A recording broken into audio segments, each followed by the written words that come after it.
Angkatan bersenjata Federasi Rusia menunjukkan rekaman saat memukul mundur pasukan Ukraina ke arah Kharkiv. Rekamannya ramai beredar di media sosial Telegram pada Sabtu 5 November 2022. Sebuah drone dioperasikan di atas langit wilayah Kharkiv guna untuk mendeteksi pergerakan terbaru dari pasukan Ukraina. Dalam rekaman memperlihatkan sejumlah militer Ukraina yang kabur setelah pasukan Rusia luncurkan artileri yang mengakibatkan ledakan terjadi di beberapa titik. Kondisi benteng pertahanan yang juga sudah porak-poranda memaksa pasukan Ukraina untuk mencari tempat pelindungan baru yang aman. Rusia melaporkan secara total 330 pesawat Ukraina, 168 helikopter, 2.426 kendaraan udara tak berawak, 384 sistem rudal anti pesawat dieliminir sejak awal operasi khusus.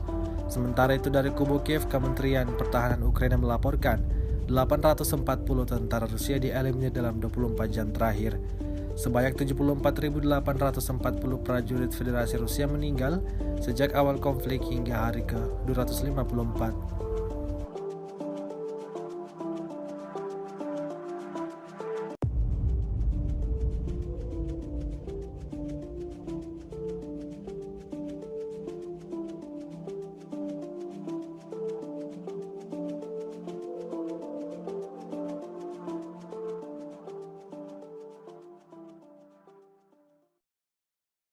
Terima kasih sudah nonton. Jangan lupa like, subscribe, dan share ya.